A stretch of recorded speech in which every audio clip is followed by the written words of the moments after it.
ورحمة الله وبركاته. أهلا ومرحبا بكم في منصة دوت ميرا. النهاردة إن شاء الله هنتكلم على موضوع مهم جدا. يا ترى أنه الأحسن ليا كلية تمريض ولا كلية تكنولوجيا العلوم الصحية؟ وعد مني في آخر الحلقة هتختار بكل وضوح وانت مرتاح الضمير أنه كلية أحسن ليك. هناخد 9 فروق جوهرية ما بين كلية تمريض وكلية تكنولوجيا العلوم الصحية هتسهل لك ان انت تاخد قرارك وتاخد انه الاحسن ليك، فتابعوا للنهاية. واول وجه مقارنة هناخده ما بين كلية تمريض وكلية تكنولوجيا العلوم الصحية بعد ما بخلص الكلية ببقى ايه او ايه المؤهل بتاعي. المؤهل بتاعي بالنسبة لكلية تمريض بكالوريوس تمريض، بالنسبة لكلية تكنولوجيا العلوم الصحية بكالوريوس تكنولوجيا العلوم الصحية. بكالوريوس مهني ولا أكاديمي؟ طبعا أكاديمي، وخلوا بالكم من الحتة دي. أكاديمي يعني ممكن تبقى عضو هيئة تدريس، أكاديمي يعني ممكن تحضر ماجستير ودكتوراه. طيب هو ممكن في حاجات مهنية في بعض المعاهد الغير معتمدة من كلية تكنولوجيا العلوم الصحية، ودي هنتكلم عنها في حلقة تانية. ممكن بتبقى الموضوع مهني اكتر ما هو اكاديمي، يعني في ماجستير مهني وفي ماجستير اكاديمي. فكل الحاجات دي هنبقى نتكلم عنها بالتفصيل، ولكن اللي يهمنا دلوقتي ان البكالوريوس اللي انا باخده مهني ولا اكاديمي. طبعا اكاديمي، وعرفنا يعني ايه اكاديمي ومميزاته. طيب المسمى الوظيفي لكلية تمريض، يعني ايه المسمى الوظيفي؟ يعني بعد ما هتخرج من الكلية بتاعتي في الكارنيه بتاعي هيتكتب ايه؟ يعني انا وظيفتي ايه؟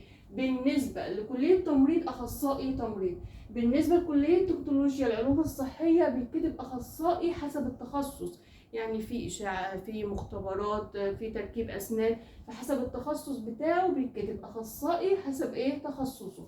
طيب النقابة، ليه هنتكلم عن النقابة دي؟ النقابة دي جزء مهم جدا وهتعرفوا بالتفصيل دلوقتي ليه.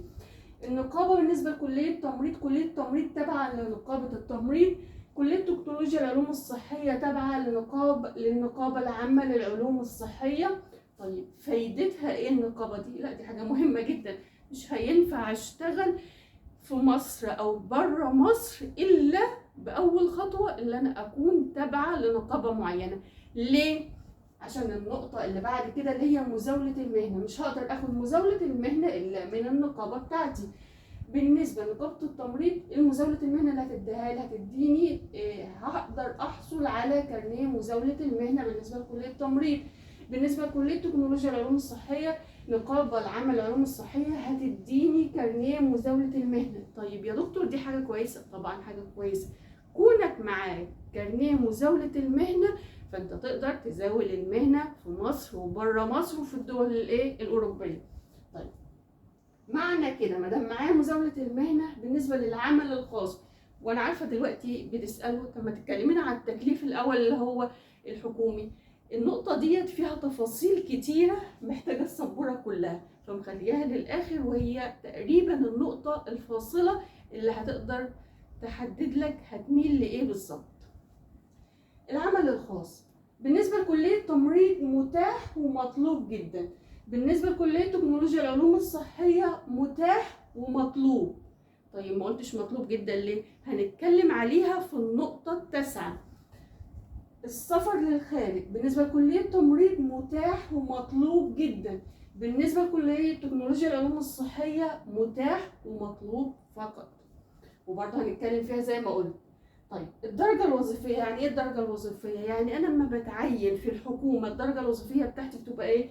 الدرجة الثالثة بالنسبة لكلية تمريض، وكلية تكنولوجيا العلوم الصحية برضو الدرجة الثالثة، يعني الاثنين متساويين في الدرجة الوظيفية ايه بتاعتهم.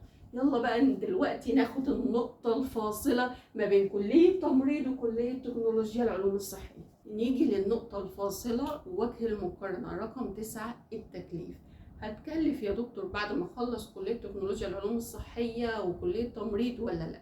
بالنسبه لكليه تمريض التكليف حتى الان موجود، يعني لسه طالع قرار السنه دي بتكليف كليه طب بشري وكليه تمريض.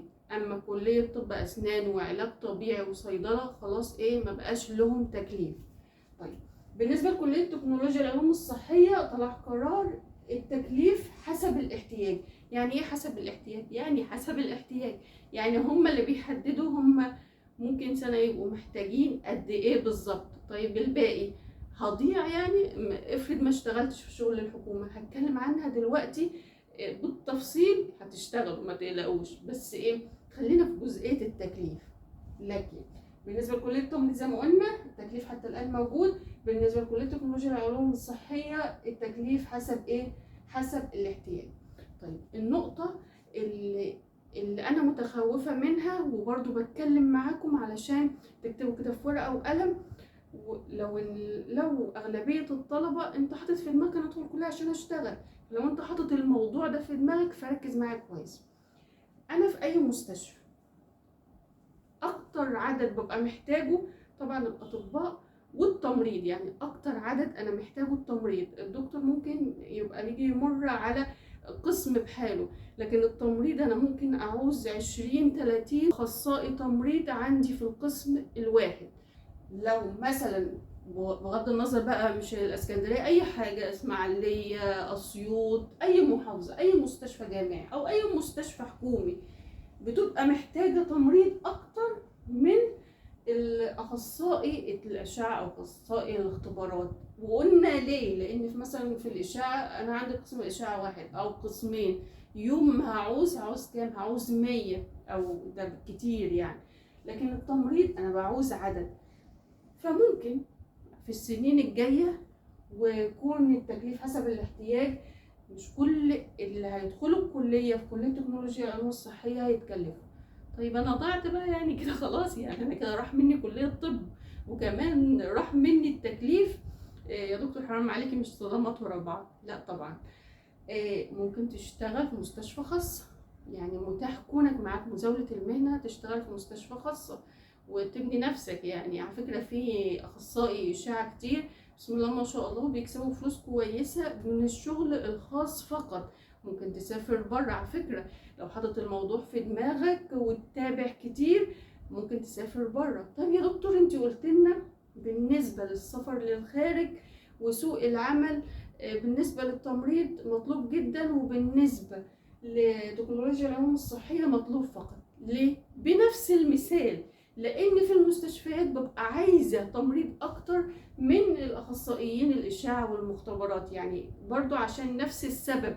فهتلاقوا في إعلانات كتيرة للسفر للخارج للتمريض، وفين وفين لما مثلا يجي إعلان لأخصائي إشعة وأخصائي مختبرات. فهو ده السبب. يا ريت اكون وضحت لكم بكل وضوح ووضحت لكم نقاط غايبة عنكم عشان تقدروا تاخدوا القرار بكل اريحية وما تأنبوش نفسكم. توكلوا على الله واللي ربنا راده ان شاء الله هيكون.